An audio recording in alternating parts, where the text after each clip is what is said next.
আসসালামু আলাইকুম। শীতের সকালে ধূসর দেয়ালে একলা দোয়েল ডাকে, গায়ের পথের দিনগুলো সব ভীষণ মনে পড়ে। কুয়াশা ঘেরা রাতের শেষে শিশির ভেজা ভোরে দুর্বা ঘাসে পা ডুবিয়ে হারিয়ে যেতাম দূরে। সূর্য দিত উকি যখন পূব আকাশের কোণে, রোদ পোহাতাম সবাই মিলে বাড়ির উঠোন জুড়ে। খেজুর রসের পায়েস ছিল ভাপা পিঠার স্বাদ, আরও অনেক পিঠাপুলি নাম জানা নাই আজ। দিনের শেষে নামতো আঁধার কুয়াশা চাদর নিয়ে, গল্প কথা শুনেছি কত কাঁথা মুড়ি দিয়ে। রাতের শেষে দিনের আলোয় ধুলা ওড়া পথে, ক্লান্তি নাই হেঁটে হেঁটে হারিয়ে যেতে দূরে। এখন ভীষণ ক্লান্ত লাগে সেসব কথা ভেবে। এই শহরে শীত গ্রীষ্ম কাটাই একইভাবে। আমার প্রিয় আপু ভাইয়ারা, সবাই কেমন আছেন? আশা করি আল্লাহর রহমতে ভালো আছেন, সুস্থ আছেন। আজকের ব্লগ ভিডিওটা সকাল থেকেই শুরু করেছি। সকালবেলা একটু চিতাই করে নিলাম, আর আমার মেয়ের বাড়ি থেকে আসা সেই লালি গুড় দিয়েই চিতাইগুলো খেয়ে নিলাম। আমার জুবায়ের খেতে চেয়েছিল, কিন্তু ও খেলো না। অবশেষে কি আর করব, রেখে দিলাম। চিতাইয়ের আটাটাই রেখে দিলাম নরমালে, অন্য কোনো সময় করে নিতে পারবো। আর যে প্রচুর শীত পড়ছে, পানি প্রচুর ঠান্ডা, খেতে খুব ভয় লাগছে, তাই তো ফ্লাক্সে পানি গরম করে রেখে দিলাম। জুবাইরের আব্বু ওরা দুজনই একটু হালকা গরম পানি খায়। তো আজকে বাড়ির ওপরে মাছগুলো আমি নিয়ে নিয়েছি, ওর আব্বু স্কুলে গেছে, বাজার করে দিতে পারেনি। ভ্যানালা চাচার কাছ থেকেই আমি এই মাছগুলো নিলাম, নিয়ে একবারে কেটে বেছে চলে এসেছি ছাদ থেকে। আমি ছাদেই বসে এগুলো সব কাটছিলাম। পাঙ্গাসের মাছটা রেখে দিলাম, আজকে পাঙ্গাস রান্না করব না, আজকে এই ছোটো মাছগুলো রান্না করব। ওর আব্বু ছোটো মাছ যেহেতু খুব ভালোবাসে, আর আমিও পছন্দ করি। তো মাছগুলো আমি দুই জায়গায় করলাম, যেগুলো একটু বড় পুঁটি সেগুলো আলাদা করলাম, আমি বেগুন টমেটো দিয়ে ওগুলো মাখো মাখো করব।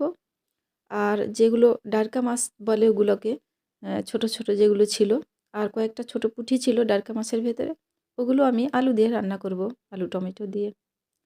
তো আমি হাতে মাখা তরকারি বেশি রান্না করি, আর ছোটো মাছ তো হলে কোনো কথাই নেই, ওইটা হাতে মেখেই করব। তো আমি বেগুন টমেটো সব মশলা দিয়ে এখানে হাতে মাখিয়ে নিলাম, নিয়ে পুঁটি মাছটা দিয়ে দিলাম, দিয়ে এখন আমি এই পুঁটি মাছের তরকারিটা মাখা মাখা করে রান্না করে নিব।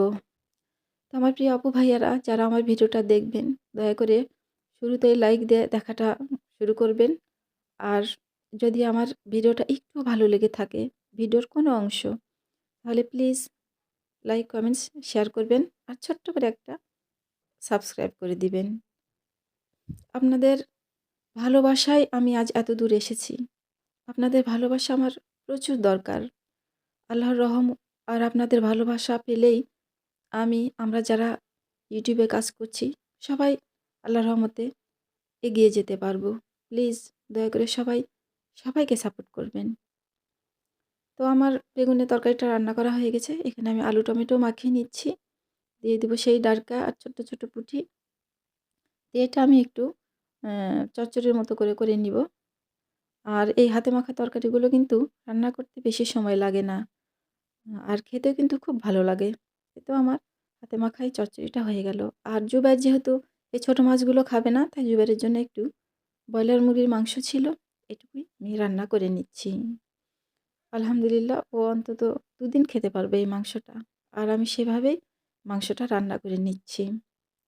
আর যেহেতু এখন টমেটোর সময়, আমি সব তরকারিতেই টমেটো দিই, তো মাংসেও আমি টমেটো দিয়ে নিলাম, নিয়ে আমি একটু অল্প আছে ভালো করে কষিয়ে কষিয়ে এই মাংসটা জুবাইরকে রান্না করে দিব। তো আমার প্রিয় আপু ভাইয়ারা, আপনাদের অফুরন্ত ভালোবাসা আমি পেয়েছি, পাচ্ছি। আপনারা আমাকে সবাই ভালোবাসবেন, আমার জন্য দোয়া করবেন। আমার সমস্যার সমাধান এখনও আল্লাহ করেনি, জানি না কখন করবে, কখন হবে। কোনো রকম আপনাদের সাথে আমি যোগাযোগ রাখার জন্যই আমি এই ভিডিওগুলো আপলোড দিচ্ছি। আমার মন মানসিকতা একদমই নেই। এই যে দেখেন, এখন কিন্তু দুপুরবেলা, আমি দুপুরে রান্না শেষ করলাম, অথচ আমি এখন ভাত ভাজতে এসেছি।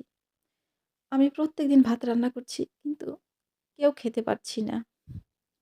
এত বুকের ভিতর আমাদের কষ্ট জমে আছে যে আমাদের খাবারগুলো মুখ দিয়ে গলা দিয়ে নামে না।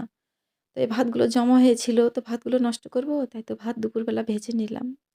নিয়ে মা ছেলে ভাজা ভাতগুলো খাবো। কারণ ওর আব্বুকে আমি ভাজা ভাত দিব না। ওর আব্বুর সমস্যা হয় ভাজা ভাত খেলে।